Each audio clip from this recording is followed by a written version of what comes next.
بے نظیر بھٹو پر اسرائیل کو تسلیم کرنے کا دباؤ ڈالنے والے خفیہ ادارے کے سربراہ کا کیا حل ہوا؟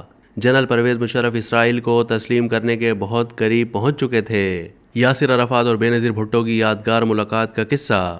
حامد میر کے انکشافات۔ روزنامہ جنگ کے کالم نگار اور سینئر صحافی حامد میر اپنے کالم میں بتاتے ہیں کہ 50 سال پہلے اکتوبر 1973 میں یہودیوں کے مقدس دن یوم کیپور پر مصر، شام اور کچھ دیگر عرب ممالک کے اتحاد نے اسرائیل پر حملہ کر دیا تھا۔ حملے کا مقصد ان علاقوں کو واپس لینا تھا جن پر 1967 میں اسرائیل نے قبضہ کر لیا تھا۔ امریکہ فوری طور پر اسرائیل کی مدد کو پہنچ گیا۔ سابقہ سوویت یونین یعنی روس کی قیادت نے امریکہ کو مشرق وسطیٰ میں مداخلت سے منع کیا اور دونوں سپر پاورز آمنے سامنے آ گئے۔ پاکستان کے وزیر اعظم ذوالفقار علی بھٹو نے PAF کے پائلٹ مصر اور شام بھیج دیے جنہوں نے کئی اسرائیلی جنگی جہاز مار گرائے۔ اس دوران اقوام متحدہ نے سیز فائر کرا دیا اور امریکہ نے بیک ڈور چینل سے اسرائیل اور مصر میں امن مذاکرات شروع کرائے۔ مصر کے ساتھ وعدہ کیا گیا کہ اگر وہ اسرائیل کو تسلیم کر لے تو مصریوں کی تقدیر بدل جائے گی۔ تاہم مسئلہ فلسطین کو حل کرنے کے بجائے فلسطینیوں کو کمزور اور تنہا کرنے کی کوشش کی گئی۔ اس کے بعد مصر سمیت کئی مسلم ممالک نے اسرائیل کو تسلیم کر لیا اور پاکستان کے علاوہ دیگر مسلم ممالک کو یہی لارا لگایا گیا کہ اگر آپ اسرائیل کو تسلیم کر لیں گے تو آپ کی تقدیر بدل جائے گی۔ امریکہ اور اسرائیل نے مسئلہ فلسطین کو حل کرنے کے بجائے فلسطین پر اقوام متحدہ کی قراردادوں کی خلاف ورزی شروع کر دی اور تنظیم آزادی فلسطین یعنی PLO کو بھی زور زبردستی سے اسرائیل کے ساتھ مذاکرات پر مجبور کر دیا۔ نتیجہ یہ نکلا کہ PLO کمزور ہو گئی اور حماس ابھر کے سامنے آئی۔ 50 سال کے بعد اکتوبر 2023 میں حماس نے اسرائیل پر حملہ کر دیا۔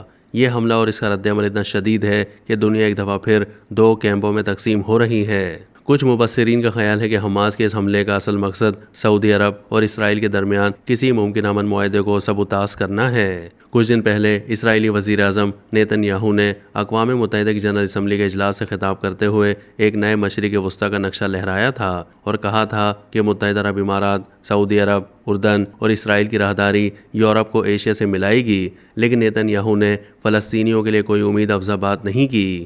اس کے بعد اسرائیلی وزیر خارجہ ایلی کوہن نے اشارہ دیا کہ بہت جلد 6-7 مسلم ممالک اسرائیل کو تسلیم کر لیں گے، جس کے بعد پاکستان میں یہ بحث شروع ہو گئی کہ اگر سعودی عرب نے اسرائیل کو تسلیم کر لیا تو پاکستان کیا کرے گا۔ پاکستان کا اسرائیل کے بارے میں موقف بڑا واضح ہے کہ مسئلہ فلسطین کے حل کے بغیر مشرق وسطیٰ میں امن قائم نہیں ہو سکتا اور جب تک مسئلہ فلسطین حل نہیں ہوتا تو اسرائیل کو تسلیم نہیں کیا جا سکتا۔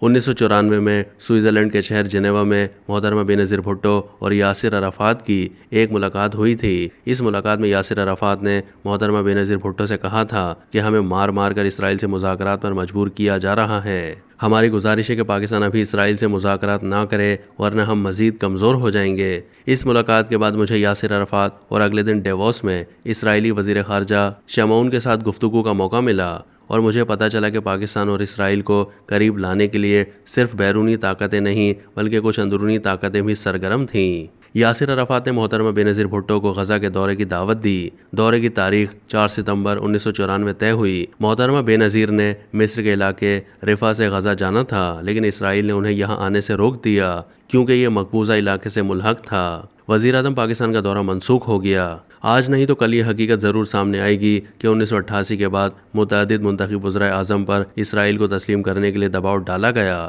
محترمہ بے نظیر بھٹو پر اس دباؤ کا آغاز 1989 میں ہو گیا تھا لیکن انہوں نے دباؤ ڈالنے والے خفیہ ادارے کے سربراہ کا ٹرانسفر کر دیا تھا۔ نتیجہ یہ نکلا کہ 1990 میں انہیں کرپشن کے الزام میں برطرف کیا گیا اور 1996 میں ماورائے عدالت قتل و غارت میں ملوث ہونے کا الزام لگا کر برطرف کیا گیا۔ جنرل پرویز مشرف تو اسرائیل کو تسلیم کرنے کے لیے بہت قریب پہنچ چکے تھے لیکن 2007 کی وکلا تحریک نے ان کے سب منصوبے خاک میں ملا دیے۔ 2019 میں جنرل قمر جاوید باجوہ نے وزیر اعظم عمران خان کو اسرائیل کے ساتھ بیک ڈور روابط بڑھانے کا مشورہ دیا۔ یہ وہ معاملہ ہے جس پر عمران خان نے زیادہ کھل کر بات نہیں کی لیکن ایک موقع پر انہوں نے یہ ضرور کہا تھا کہ اسرائیل پر پاکستان کی وہی پالیسی ہوگی جو قائد اعظم کی تھی۔ اب تک کے لیے اتنا ہی۔ مزید معلومات کے لیے ڈیلی جنگ کے YouTube چینل کو سبسکرائب کیجیے۔